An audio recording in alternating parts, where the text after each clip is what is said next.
Hello, how are you? Hope आप अच्छे ही होंगे।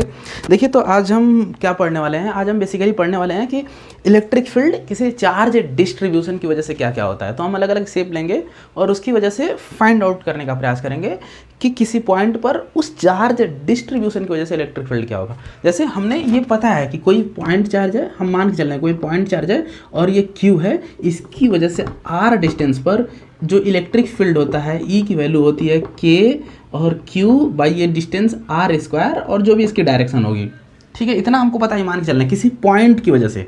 लेकिन हम ये पता करने का प्रयास करेंगे यहाँ पे के की वैल्यू जो होती है क्या होती है 1/4 पाई एप्सिलॉन। तो हम बार बार ये लिखेंगे नहीं के की वैल्यू के लिखेंगे।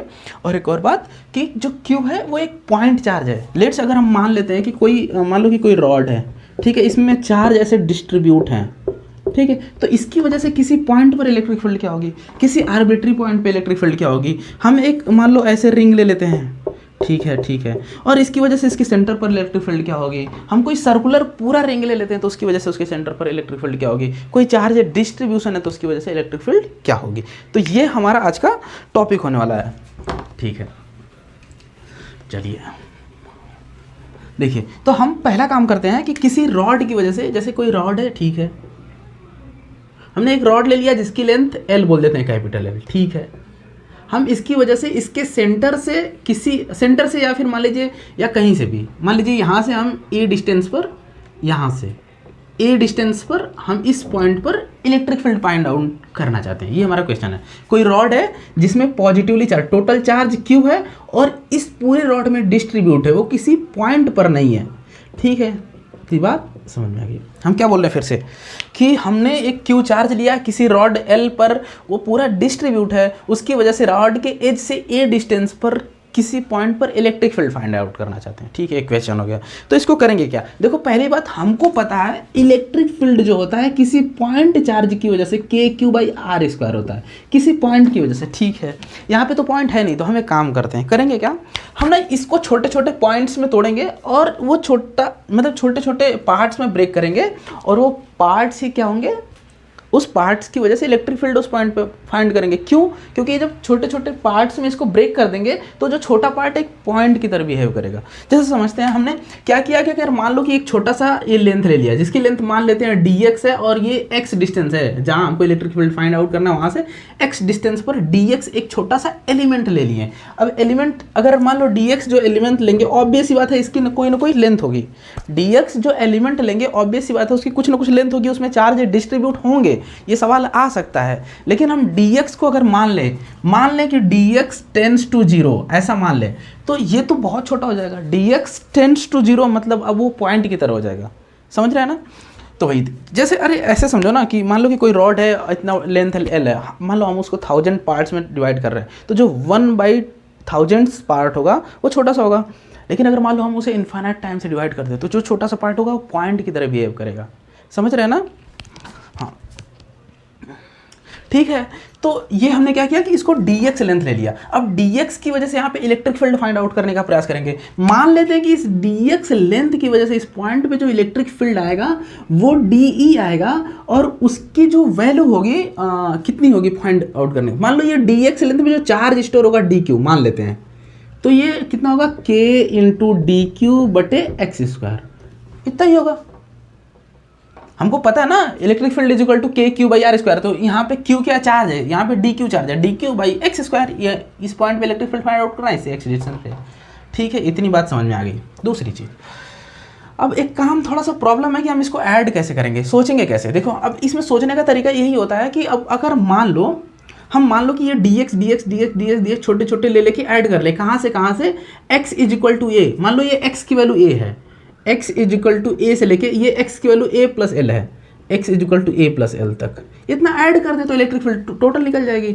मान लो हमने एक काम किया, हमने टोटल इलेक्ट्रिक फील्ड निकाला और क्या किया, जो de है उसको हमने इंटीग्रेट कर दिया। कहाँ से कहाँ, a से लेके a प्लस एल। देखो, जो इंटीग्रेशन होता है वही तो सम करता है, और उसको कहाँ से कहाँ जोड़ना है, a से लेके a प्लस एल। तो हमारा इंटीग्रेशन टोटल इलेक्ट्रिक फील्ड निकल के आ जाएगा। ठीक है, इतनी बात हो गई। आगे बढ़ते हैं। आगे मान लो ये a से लेके a प्लस एल है, डी की वैल्यू रख देते हैं, क्या आएगा के D Q by x square. ठीक है, लेकिन यहाँ पे समस्या है, देखो ये जो डी क्यू है, डी क्यू कह रहा है कि इस इंटीग्रेशन को क्यू के रिस्पेक्ट में करो, लेकिन यहाँ पे वेरिएबल x है, तो हमको डी क्यू और x में कोई रिलेशन फाइंड आउट करना पड़ेगा। तो देखो चलो करते हैं। देखो इधर मान लो ना हमने एक चार्ज डिस्ट्रीब्यूशन लेमडा को यहाँ पे इंक्लूड किया, जो बताता है कि पर यूनिट लेंथ में कितना चार्ज है, पर यूनिट लेंथ में कितना चार्ज है। और वो कैसे निकालेंगे पर यूनिट लेंथ में, मान लो कि एल लेंथ में क्यू चार्ज है, तो पर यूनिट लेंथ में क्यू बाई एल होगा, और एक क्यू बाई एल को हम लोग क्या बोलते हैं, लेमडा। ठीक है, इतनी बात हो गई। मतलब ये क्यू बाई एल क्या होगा, पर यूनिट चार्ज मतलब है। ऐसे भी समझ सकते हैं, जैसे मान लो कि एल लेंथ में टोटल चार्ज क्यू है, तो यूनिट लेंथ में कितना होगा, क्यू बाई एल, और हमको निकालना है डी एक्स लेंथ में, तो डी एक्स लेंथ में जो चार्ज आएगा वो क्यू बाई एल, और यहाँ पे डी एक्स हो जाएगा। ये इतना चार्ज होगा कहाँ, डी एक्स लेंथ में, लेकिन हमने डी एक्स लेंथ में चार्ज को क्या बोला है, डी क्यू, यानी कि ये जो चार्ज है यही तो डी क्यू है। फिर से समझो ना, देखो पहले बात एल लेंथ में क्यू चार्ज है, ठीक है, तो यूनिट लेंथ में कितना चार्ज होगा, क्यू बाई एल, तो डी एक्स लेंथ में कितना होगा, Q by L into D X, और डी एक्स लेंथ में चार्ज हमने कितना डिफाइन किया था, डी क्यू, यानी कि ये और ये तो सेम है ना, यानी कि डी क्यू की वैल्यू कितनी होगी, डी क्यू की वैल्यू होगी Q by L into D x. ठीक है, ये बात समझ गई। तो यहाँ से डी की वैल्यू हम पुट कर सकते हैं। चलो करते हैं, ये कितना होगा, ए से लेके ए प्लस एल, और ये होगा के, और डी की वैल्यू कितना होगी, Q by L into D x बटे एक्स स्क्वायर। ये तो कांस्टेंट है, देख लो। इस बॉडी पे टोटल चार्ज क्यू है, कैपिटल क्यू मान लो इसको, यहाँ पे कैपिटल क्यू रहेगा, तुम लोग समझदार हो यार, कर लो अपने से। ये कैपिटल क्यू रहेगा, तो ये तो इस बॉडी पे टोटल चार्ज क्यू वो कांस्टेंट रहेगा, ये कांस्टेंट ऑलरेडी है, टोटल लेंथ ये भी कांस्टेंट है, बचेगा क्या, ये एक्स स्क्वायर है, बचेगा क्या, इसको कांस्टेंट इंटीग्रेशन से बाहर हो जाएगा, के Q by L integration over 1 by x square D X, और ए से लेके ए प्लस एल। ठीक है, इतना हो गया। आगे बढ़ते हैं। ठीक है, इतना हो गया। अब हम आगे बढ़ेंगे तो क्या होगा कि अब इसको इंटीग्रेशन कर देंगे ना, 1 बाई एक्स स्क्वायर, देखो x की पावर -2 का इंटीग्रेशन क्या होगा, 1 बाई एक्स, और ये -1, कुछ ऐसा ही आएगा, -1 बाई एक्स आ जाएगा, तो बस वो रख देंगे।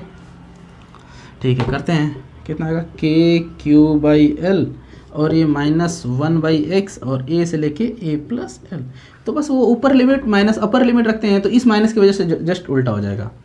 इस माइनस की वजह से क्या होगा, हमने लेट्स मान लो कि हमने नीचे वाली लिमिट रखा माइनस, समझो क्या कह रहे हैं, हमने ऊपर लिमिट रखा माइनस ए लिमिट, लेकिन इस माइनस की वजह से उल्टा हो जाएगा चीज़ें। तो क्या हो जाएगा, electric field is equal to k Q by L, और आ जाएगा 1 by a minus 1 by A plus l. Simple. तो इसको और भी सॉल्व कर सकते हैं, ए प्लस ए माइनस ए मतलब L by K Q by L, और ये हो जाएगा L by A plus L, A plus A minus A हो जाएगा, तो ये आ जाएगा। ये होता है इलेक्ट्रिक फील्ड, और इसकी डायरेक्शन क्या होगी, इसकी डायरेक्शन इस डायरेक्शन में होगी, बस सिंपल सी। तो हमने सीखा कि किसी रॉड की वजह से जो इलेक्ट्रिक फील्ड होता है वो कितना होता है, के क्यू बाई एल, और ये एल से एल कैंसिल हो जाएगा, सॉरी फॉर दैट, ये एल से एल कैंसिल हो जाएगा, के क्यू बाई ए हो जाएगा, ठीक ना, के क्यू बाई ए। तो हमने देखा उसकी वजह से जो इलेक्ट्रिक फील्ड आता है वो इतना आता है। ठीक है, एक चीज़ के लिए। दूसरी वजह से एक और एग्जांपल लेते हैं थोड़ा सा, और देखो इसमें ना जो ये इलेक्ट्रिक फील्ड आ गया, आंसर कितना आया, देखो जो इलेक्ट्रिक फील्ड कितना आया है, के क्यू बाई ए और ए प्लस एल। मान लो ये जो इलेक्ट्रिक फील्ड आया, इसमें तुम्हें वैल्यू दे देगा, ए की वैल्यू दे देगा, एल की वैल्यू दे देगा, चार्ज दे देगा, तुम इलेक्ट्रिक फील्ड फाइंड आउट कर लोगे। ये ठीक है, ये तो दूसरा टास्क। थोड़ा आगे बढ़ते हैं, हम एक काम करते हैं, एक और दूसरा क्वेश्चन लेते हैं। हमने ऐसा क्वेश्चन ले लिया, लेट्स मान लो कि हमारे पास एक सर्कुलर सेमी सर्कुलर रिंग है। अब तुम ये क्वेश्चन कर सकते हो कि सर ये सेमी सर्कुलर है, मान लो सेमी सर्कुलर, सर आप क्वेश्चन कर सकते हो कि सर आप पूरा सर्कल क्यों नहीं ले रहे हो। देखो सर्कल में जो चार्ज डिस्ट्रीब्यूशन है, मान लो V पॉजिटिव चार्ज है और यूनिफॉर्म डिस्ट्रीब्यूट है, यूनिफॉर्म डिस्ट्रीब्यूशन है, तो वहाँ पे जो बीच में जो इलेक्ट्रिक फील्ड आएगा वो जीरो आएगा, क्योंकि तुम देख के देखो ना पूरा सर्कुलर है, यूनिफॉर्म डिस्ट्रीब्यूशन है, तो जो इस इधर वाला एलिमेंट होगा जो इसकी वजह से इस डायरेक्शन में इलेक्ट्रिक फील्ड होगा, लेकिन जस्ट उसके अपोजिट मान लो, फिर से सुनो, जैसे मान लो कि ये हमारे पास ये हमारे पास सर्कुलर है, हमने सेंटर पे इलेक्ट्रिक फील्ड निकाला रहा, हमने एक एलिमेंट यहाँ से लिया, इसकी वजह से इलेक्ट्रिक फील्ड इस डायरेक्शन में आएगा, लेकिन इसके अपोजिट जो एलिमेंट होगा उसकी वजह से इलेक्ट्रिक फील्ड इस डायरेक्शन में आएगा। ऐसे करके तुम अगर कहीं भी यहाँ पे इलेक्ट्रिक फील्ड लगोगे, इसकी वजह से इलेक्ट्रिक फील्ड इधर आएगा, और उसके अपोजिट जो लेंगे उसकी वजह से इलेक्ट्रिक फील्ड इधर आएगा। इसलिए जो सर्कुलर रिंग होता है, अगर उसके अराउंड जो चार्ज का डिस्ट्रीब्यूशन है वो यूनिफॉर्म है, अगर यूनिफॉर्म नहीं है तो कुछ ना कुछ तो आएगा इलेक्ट्रिक फील्ड, लेकिन अगर लेट्स वो यूनिफॉर्म है तो उस केस में क्या होगा कि जो उसके सेंटर पर जो इलेक्ट्रिक फील्ड होगा वो जीरो होगा। होप तुम समझ रहे हो, समझदार हो लोग। ठीक है, आगे बढ़ते हैं। आगे हम बढ़ते हैं तो हम क्या करते हैं कि एक सर्कुलर सेमी सर्कुलर रिंग लेते हैं, सेमी लेते हैं, फिर करते हैं उसके बाद हम रैंडम एंगल वाला भी लेंगे, एक आर्क लेंगे, क्वाड्रेंट लेंगे, देखते हैं क्या होता है। ठीक है, मान लो ये सेंटर हमने इलेक्ट्रिक फील्ड फाइंड आउट करना चाहते हैं, तो वही सेम काम करेंगे। हम एक काम करेंगे, इधर से थीटा एंगल जाएंगे और एक छोटा सा स्ट्रिप ले लेंगे, और ये थीटा एंगल जाएंगे और इसकी रेडियस मान लो आर है, तो यहाँ पे आर डी थीटा लेंथ होगा इसका, और मान लो यहाँ पे चार्ज कितना डी क्यू। ठीक है, लेकिन यहाँ पे जो लेमडा की वैल्यू होगी क्यू बाई एल ना होगी, क्यू बाई पाई आर होगी कि नहीं होगी? बिल्कुल होगी। पाई आर क्यों होगी? इसकी टोटल लेंथ कितना है? पाई आर है, पूरा लेंथ 2 पाई आर होता है, तो उसका आधा कर दो, पाई आर हो गया। ठीक है, तो इसकी वजह से जो इलेक्ट्रिक फील्ड इस डायरेक्शन में आएगा डी ई आएगा, उसके 2 कंपोनेंट होंगे। अरे हम ये मान के चल रहे हैं तो कि तुम्हें कि रिजोल्यूशन ऑफ वेक्टर पता है। रिजोल्यूशन ऑफ वेक्टर क्या पता होता है? किसी भी वेक्टर को उसके परपेंडिकुलर 2 कंपोनेंट्स में ब्रेक कर सकते हैं, वही होता है रिजोल्यूशन ऑफ वेक्टर। मान लो ये इलेक्ट्रिक फील्ड इस डायरेक्शन में डी ई है, तो इसका एक परपेंडिकुलर कंपोनेंट होगा, एक हॉरिजेंटल कंपोनेंट होगा। ठीक है, तो ये देखो, अगर ये एंगल थीटा है तो क्या ये एंगल भी थीटा होगा? तो ये डी ई साइन थीटा होगा और ये डी ई कॉस थीटा होगा। होगा कि नहीं होगा? सोच के देखो, ये डी ई साइन थीटा होगा और ये डी ई कॉस थीटा होगा। ठीक है, इतनी बात समझ में गई। अच्छा, थोड़ा एक काम कर सकते हैं अपन, क्या काम कर सकते हैं तुम सोच के देखना थोड़ा सा। मैंने ना इधर से थीटा एंगल लिया तो ये बातें हुई, अगर मान लो मैं इधर से थीटा एंगल लेता तो क्या बातें होती? सेम बातें होती। इधर से थीटा लेता तो जो इधर वाला होता डी ई कॉस थीटा होता और नीचे वाला डी ई साइन थीटा होता। सुनना ध्यान से, मैं अगर इधर से लिया हूं तो एक 2 कंपोनेंट आया, एक नीचे की तरफ डी ई साइन थीटा और एक हॉरिजॉन्टल की तरफ डी ई कॉस थीटा। ठीक है, लेकिन अगर मैं इधर से एंगल लेता और एक छोटा सा एलिमेंट लेता तो उसकी वजह से जो इलेक्ट्रिक फील्ड होते हैं उसके भी 2 ही कंपोनेंट्स होते, एक इधर की तरफ डी ई साइन थीटा और एक इधर की तरफ डी ई कॉस थीटा होता ना। ठीक है, तो अब एक थोड़ा सोच के देखना, मैं एक लाइन ऐसे ड्रॉ कर देता हूँ।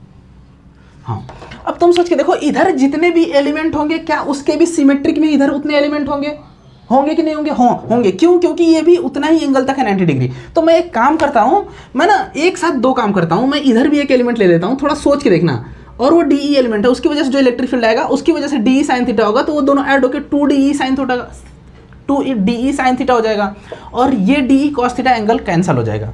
होगा कि नहीं होगा? हो जाएगा। अच्छा, तो मैं ना एक काम करता हूँ, जो अगर टोटल इलेक्ट्रिक फील्ड निकालूंगा तो क्या करूँगा, इसी को 2 डी ई साइन थीटा को इंटीग्रेट कर दूंगा, और कहाँ से कहाँ? थीटा को वैल्यू कराऊंगा 0 से लेके 90 तक, 0 से लेके 90 तक। यहाँ पे 0 से 90 मतलब ये देख, यहाँ से ये एंगल 90 है, लेकिन पूरा 180 होगा। पूरा नहीं करेंगे, क्यों? क्योंकि मैंने हम देखते हैं थोड़ा सा, इधर से जो थीटा एंगल लिया और इधर से थीटा एंगल साथ साथ कर रहे हैं, दोनों साथ साथ कर रहे हैं, तो ये भी 90 तक ही जाएगा, ये भी 90 तक ही जाएगा। यहाँ पे 2 टाइम्स हो रहा है, तो हमारा जो एंगल वेरी कर रहा है 0 से लेके 90 वेरी करेगा, न कि लेके 0 से लेके 180। समझ में आ रहा है? ठीक है, तो बस इसी को सॉल्व करना। हमारा अभी डी क्या है? डी तो निकालना पड़ेगा ना। डी क्या है? इधर निकालते हैं। डी बराबर क्या होता है? के क्यू बाई आर स्क्वायर। के होगा, क्यू कितना है? D Q. आर कितना है? आर स्क्वायर, वो तो कांस्टेंट है। ठीक है, कर देते हैं 0 से लेके 90 2 के D Q by are square into sine theta. ठीक है, अच्छा ये डी क्यू थोड़ा चेंज करते हैं। देख इधर देख, डी क्यू इजिकल टू क्या होता है? डी क्यू इजिकल टू क्या होगा? Lambda into D, lambda into ये डी एक्स जो भी बोल दे, लेमडा इंटू डी एक्स, और वो कितना? R D theta, lambda into R D theta, और ये लेमडा की वैल्यू कितना? Q by pi R, R into D theta, R से R cancel, Q by pi into D theta. ऐसा ही होगा ना? हाँ ठीक है, तो ये हो जाएगा। या फिर तुम लेमडा ही रहने दो, इसको लेमडा आर मान लो, इसको लेमडा आर मान लो, लेमडा आर डी थीटा मान लो, तो वो वैल्यू पुट कर दो। क्या होगा? 2 बाहर कर लो, आर बाहर कर लो, 2k बाई आर स्क्वायर, और ये lambda R D theta sine theta बटे आर, अरे ये आर स्क्वायर था, तो ये आर से स्क्वायर खत्म हो जाएगा, लेमडा बाहर आ जाएगा, तो electric field is equal to 2k lambda, lambda भी कांस्टेंट है तुम देख सकते हो, lambda 2k lambda by are, और ये इंटीग्रेशन हो जाएगा sine theta into D theta, ठीक है। अच्छा, ये एंगल 0 से लेके 90, 2k लेमडा बाई आर, ठीक है, सब सही चल रहा है ना, हाँ। और यहाँ क्या हो जाएगा, इसको इंटीग्रेशन करो तो इसका इंटीग्रेशन शायद I think minus cos theta आता है, और ये 0 से लेके 90, तो 90 रखो, 90 रखोगे मतलब कॉस 90 माइनस और माइनस कॉस 0, ये माइनस रहेगा, कुछ ऐसा आएगा, तो 90 तो 0 हो जाएगा, लेकिन कॉस 0 की वैल्यू 1 आ जाएगी, ये माइनस माइनस तो प्लस 1 जाएगा, मतलब कितना हो जाएगा 2k लेमडा बाई आर। अब तुम इसकी लेमडा की वैल्यू पुट कर सकते हो, पाई क्या होगा, लेमडा की वैल्यू कितना होगा q बाई, इसको वैल्यू पुट कर दो 2k, लेमडा की वैल्यू कितना होगा total charge divided by pi r, तो pi r square electric field, और इसकी डायरेक्शन डाउनवर्ड होगी, इलेक्ट्रिक फील्ड की डायरेक्शन डाउनवर्ड होगी, ठीक है, इतना समझ में आ रहा है। मतलब हम किसी भी सेमी सर्कुलर अगर रिंग लें तो उसकी वजह से जो सेंटर पे इलेक्ट्रिक फील्ड निकालेंगे वो कितना आएगा 2k लेमडा बाई आर होगा, simple 2k lambda by r होगा। और कैलकुलेशन कैसे की है एकदम ध्यान से एक बार और देख लेते हैं हम लोग। क्या करेंगे, मैंने क्या किया, सेंटर पे इलेक्ट्रिक फील्ड निकालना है और ये हॉरिजेंटल से थीटा एंगल जा करके एक छोटा सा एलिमेंट लिया जिसको हमने आर डी थीटा बोला, क्योंकि इस आर्क की लेंथ कितना होगी आर डी थीटा होगी, और मैंने उसकी वजह से इलेक्ट्रिक फील्ड निकाला और उसको मैंने दो कंपोनेंट में ब्रेक किया, एक downward D E sine theta और एक horizontal D E cos theta, ठीक है, इतनी बात हो गई। मैंने मुझे एक और बात समझ में आया कि अगर मैं उसके जस्ट अपोजिट वाले क्वाड्रेंट में जाता हूं, वहां पर भी अगर सेम एंगल थीटा लेता हूं तो उसकी वजह से भी इलेक्ट्रिक फील्ड डी ई आएगा, उसकी वजह से जो वर्टिकल कंपोनेंट आएगा डी ई साइन थीटा और horizontal D E cos theta, ठीक है। अब तुम आप सोच के देखो कि हमारे पास इसकी वजह से जो डी ई कॉस थीटा है इधर की तरफ है और इसकी वजह से डी ई कॉस थीटा वो इधर की वजह से है, दोनों सेम है तो दोनों एक दूसरे को कैंसल आउट कर लेंगे, ठीक है। लेकिन डी ई साइन थीटा के साथ हुआ क्या हुआ, वो तो डबल हो गए ना, इसकी वजह से भी इसकी वजह से भी, लेकिन मैं एक साथ दोनों को काम कर रहा हूं, इधर भी और इधर भी, मैं ऐसा एज्यूम कर रहा हूं, तो हमारा जो एंगल वेरी करेगा 0 से 90 वेरी करेगा, ना कि 0 से लेके 180। यहां से हम पूरे एलिमेंट को नहीं ऐड कर रहे हैं, हम मान के चल रहे हैं जब इस वाले एंगल थीटा को ले रहे हो एट दैट सेम इंस्टेंट हमने इधर से भी थीटा वाले एलिमेंट को ले लिया। अगर हम 0 वाले एंगल को ले रहे हैं तो इधर से भी 0 एंगल हो गया ऑटोमेटिकली, तो ये 0 से 90 धीरे धीरे जाएंगे, सारे एलिमेंट यहां तक लेंगे और एट द सेम टाइम हम भी इधर का भी सारे एलिमेंट ले रहे हैं, तो कोई कंफ्यूजन की बात नहीं है क्योंकि हमने यहाँ पे 2 लिखा हुआ है, 2 मतलब दोनों तरह के एलिमेंट, ठीक है। अगर हम यहाँ पे 2 ना लिखें तो मतलब 0 से लेके 180 तक वेरी करा सकते हैं, 2 ना लिखे तो मतलब वो भी देख सकते हो आप, ठीक है। तो उसकी वजह से हमने कैलकुलेशन किया 2 डी साइन थीटा, वही सेम चीज़ यहाँ पे डी क्यू दिख रहा है तो डी क्यू और यहाँ पे थीटा वेरी कर रहा है, तो हम डी क्यू को थीटा के रूप में वेरी कराना चाहते हैं, तो डी क्यू को हमने इस रूप में लिख सकते हैं, तो वहाँ से फिर कैलकुलेशन कर सकते हैं, ठीक है, ठीक है। अच्छा, एक और काम कर सकते हैं अपन, हम ना किसी जैसे मान लो कि अब यही बात कर लेते हैं ना, जैसे मान लो एक रॉड है, हमने इसके हॉरिजॉन्टल डायरेक्शन में रखा, परपेंडिकुलर डायरेक्शन में तो देखा ही नहीं, तो हम उसको कैलकुलेट करने का प्रयास करते हैं। चलो मान लो कि हमने एक रॉड ले लिया, ठीक है, हमने मान लो कि यहाँ से ए डिस्टेंस पर हमको इलेक्ट्रिक फील्ड फाइंड आउट करना है, और देखो एक मिनट हम एक मान ले रहे हैं, ऐसा मान के चल रहे हैं कि जो इलेक्ट्रिक फील्ड इस पॉइंट पर होगा इस रॉड की वजह से, पॉजिटिवली चार्ज है, टोटल चार्ज इस पर क्यों है, पॉजिटिवली चार्ज है, ठीक है, मान ले रहे हैं इस रॉड पर टोटल चार्ज क्यों है और पॉजिटिवली चार्ज सारा है, तो इसकी वजह से जो इलेक्ट्रिक फील्ड निकाल रहे हैं तो वो एकदम परपेंडिकुलर नहीं है, क्योंकि हम मान ले रहे हैं ऐसा कि ये जो एंगल है θ1 है और ये जो एंगल है वो θ2 है, ऐसा मान ले रहे हैं, समझ रहे हो ना, क्यों, क्योंकि हम ऐसा देखो एक मिनट, हम ये रॉड है इसकी वजह से यहाँ पे इलेक्ट्रिक फील्ड निकाल रहे हैं, हम क्वेश्चन ऐसा फ्रेम कर रहे हैं कि वो एकदम जस्ट बीच में नहीं है, थोड़ा सा ऊपर है, जैसे मान लो ये रॉड है, हमने ऐसे पॉइंट पर इलेक्ट्रिक फील्ड निकाल रहा हूँ, ऐसे एकदम सेंटर पे नहीं, थोड़ा सा ऊपर, हम इसलिए करना चाहते हैं कि अगर हम इससे एक जनरल फार्मूला बनाना चाहते हैं, क्यों, क्योंकि अगर ये थीटा, अगर मान लो कि जनरल फार्मूला बन गया तो हम θ1 बराबर θ2 पुट कर देंगे तो वहाँ से एकदम सेंटर पर भी हो जाएगा, तो हमारे पास वो भी फार्मूला आ जाएगा, लेकिन हम अभी जनरल लेके चल रहे हैं, समझ रहे हैं ना, ठीक है। तो इसको करेंगे कैसे, चलो करते हैं, देखो एक काम करते हैं, हम इससे इससे L डिस्टेंस पर, मतलब ये एक छोटा सा एलिमेंट ले लिए और ये थीटा एंगल है मान लो, ये मान लो थीटा नहीं, ये थीटा 1 थीटा 2 है पूरा एंगल, ये थीटा 1 है और थीटा 2। मान लो हमने थीटा डिस्टेंस ऊपर गए और यहाँ पे एक छोटा सा एलिमेंट ले लिए, उसकी वजह से एक इलेक्ट्रिक फील्ड निकाल दिए डी ई,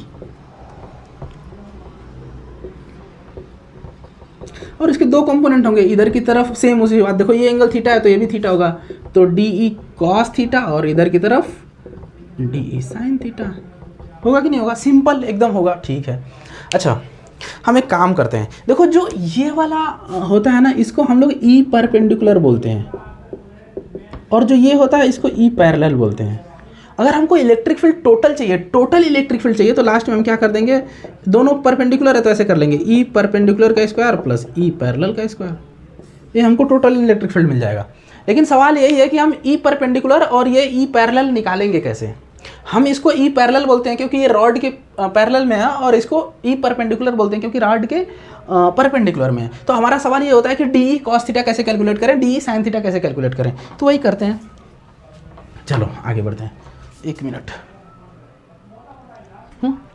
ठीक है, इतनी बात हो गई। तो हम कैसे कैलकुलेट कर सकते हैं, थोड़ा सोच के देखो। मान लो हमने ये आर लिया है और ये डिस्टेंस तो हमको पता है ये ए है, तो हम डी पहले ई परपेंडिकुलर फाइंड आउट करने का प्रयास करते हैं। इफ परपेंडिकुलर कैसे फाइंड होगा, बस इसको इंटीग्रेट कर दो, डी ई और ए कॉस थीटा, बस इसको इंटीग्रेट कर दो। लेकिन अब सवाल ये है कि डी ई की वैल्यू निकालो पहले। ये डी ई होगा क्या, इधर निकालते हैं। डी ई की वैल्यू होता है k D Q by are square, ठीक है, इतना ही होगा। अच्छा, k D Q by are square हो जाएगा। लेकिन तुम इसमें देखो ना, इसमें आर भी वेरी कर रहा है, थीटा भी वेरी कर रहा है। हम थोड़ा आर को यहाँ से हटाना चाहते हैं। आर को कैसे हटा सकते हैं, हम आर को थीटा के टर्म में लिखना चाहते हैं। तो तुम थोड़ा सा इस ट्रायंगल को ध्यान से देखो, ये ट्रायंगल को ध्यान से देखो। इस ट्रायंगल को अगर देखेंगे तो हम क्या लिख सकते हैं, कॉस थीटा बराबर ए बाई आर लिख सकते हैं, यानी आर बराबर ए सेक थीटा लिख सकते हैं, आर स्क्वायर बराबर ए स्क्वायर सेक स्क्वायर थीटा लिख सकते हैं। लिख सकते हैं कि नहीं लिख सकते हैं, बिल्कुल लिख सकते हैं। तो बस ये वैल्यू उसमें पुट कर दो। चलो के डी क्यू और ये ए स्क्वायर सेक स्क्वायर थीटा लिख सकते हैं, सिंपल। अब सवाल ये भी है कि हम डी क्यू कैसे निकालें। मान लो ये लेंथ डी एल है, मान लो ये लेंथ डी एल है, तो ये डी क्यू निकाले कैसे, ये सवाल है ना। ये लेंथ मान लो डी एल है, यहाँ से एल डिस्टेंस में गए, तो ये लेंथ डी एल है, तो डी एल निकाले कैसे। तो हम थोड़ा ऐसे करते हैं, काम करते हैं। इसमें टोटल चार्ज डी क्यू है, तो हमको डी क्यू निकालना है अभी, यानी लेकिन हमको डी एल लेंथ में जो चार्ज है वो निकालना है, तो हो जाएगा काम, ठीक है। तो एक काम करते हैं, अच्छा देखो ये डी क्यू को तो हम ऐसे लिख सकते हैं ना, के लेमडा इंटू डी एल बटे a square sec square theta लिख सकते हैं कि नहीं। अरे d q is equal to lambda into d l हो सकता है, बिल्कुल हो सकता है, ठीक है। अब तुम सोच के देखो, हम एक काम करते हैं, डी एल को वैल्यू निकालनी है, डी एल की, इस डी एल वैल्यू निकालनी है। डी एल को कैसे निकाल सकते हैं, डी एल को हम कैलकुलेट करेंगे कैसे। एक काम करते हैं, हम इसी वाले ट्रायंगल को वापस आते हैं। इस वाले ट्रायंगल में क्या लिख सकते हैं बोलो, एल बाई ए बराबर टेन थीटा हो सकता है, देख लो। टेन थीटा बराबर perpendicular upon base, perpendicular upon base, perpendicular L और अपॉन बेस और टेन थीटा, ठीक है।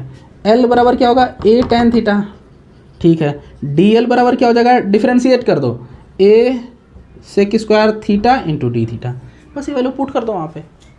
यानी कि डी ई बराबर क्या होगा, K lambda A sec square theta into D theta बटा A square sec square theta. तो सेक स्क्वायर थीटा से सेक स्क्वायर थीटा खत्म, ए से ए खत्म, तो के lambda by A into D theta, ये आ जाएगा डी ई। फिर से सुनना, हम डी ई कैसे कैलकुलेट करें, एक बार फिर से रिवाइज करते हैं कैसे।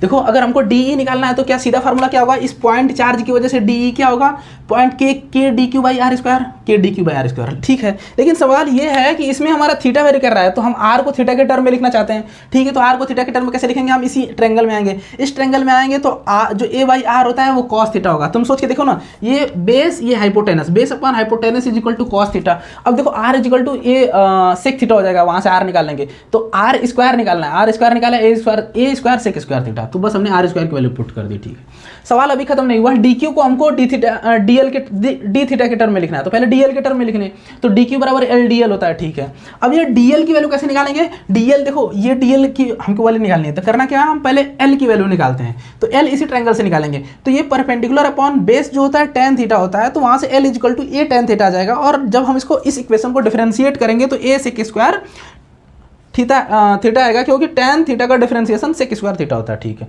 हमने वो वैल्यू पुट कर दी और आ गया डी, ठीक है। इसको नोट कर सकते हैं आप, ठीक है, ये डी की वैल्यू आ गई। अब मिटाते हैं इसको, डी की वैल्यू कितनी है, यहाँ लिख देते हैं के lambda by A into D theta, इसको ऐसे रख लो, ठीक है, ठीक है। अब आगे बढ़ते हैं, यहाँ पे हमने क्या किया, डी ई की वैल्यू उठा के रख दी, के lambda by A cos theta into D theta. अच्छा एक बात बताओ, थीटा वेरी कहाँ से कहाँ तक कर रहा है, मान लो हमने थीटा इधर से ही लिया है, लेकिन यहाँ से देखो थीटा इधर से लिया है, अगर हम इस डायरेक्शन में जाए तो ये निगेटिव में आएगा एंगल, मतलब हमारा एंगल कहाँ से होगा, -θ2 से लेके θ1 तक। सिंपल सी बात। आगे बढ़ते हैं, देखो के लेमडा बाई ए कांस्टेंट, के lambda by a constant, cos theta का इंटीग्रेशन होगा साइन थीटा, और ये वेरी कहाँ से क्या कर रहा है, -θ2 से लेके θ1 तक, तो हो जाएगा के lambda by A sine theta क्या होगा, साइन θ1 माइनस साइन θ2, ये माइनस में ही रहेगा, तो ये माइनस माइनस मिलके प्लस हो जाएगा, यानी क्या लिख देते हैं, ई जो परपेंडिकुलर है उसकी वैल्यू कितना आई, के लेमडा बाई ए, और आ गया किधर, साइन θ1 प्लस साइन θ2। इसकी डायरेक्शन बताने की जरूरत है क्या, नहीं, इसीलिए तो ई परपेंडिकुलर बोलते हैं इधर के डायरेक्शन का। और हम अब ई पैरेलल निकाल लेंगे, इसको मिटाते हैं। ई पैरेलल कैसे निकालेंगे, यहाँ पे कॉस थीटा की जगह साइन थीटा कर देंगे, क्यों, क्योंकि पैरेलल वाला sine theta, D E sine theta. अब डी ये वेरी कहाँ से कहाँ तक करेगा, सेम चीज़ है भी, -θ2 से लेके θ1 तक।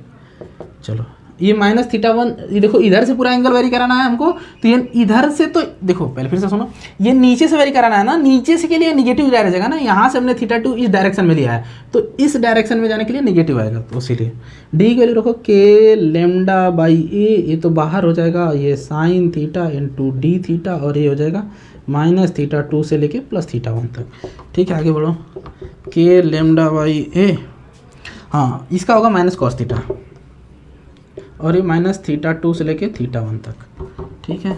अच्छा कॉस के लिए ये माइनस वो प्लस वो बात एक ही होता है ना, क्यों, क्योंकि cos minus theta is equal to cos theta होता है, वही चीज़। तो के लेमडा बाई ए ये आएगा cos θ2 माइनस cos θ1, ये आएगा, मतलब ई पैरेलल कितना आ गया, ई पैरेलल आ गया के लेमडा ए cos θ2 माइनस cos θ1, सिंपल। अब इसमें तुम केस लगा सकते हो, केस क्या लगाना मैं बताता हूँ, आ जाओ। देखो अब एक काम करते हैं ना, जैसे ये सिंपल देखो, चलो ठीक है, इसको थोड़ा सा मिटाते हैं, इसको मिटाते हैं थोड़ा सा।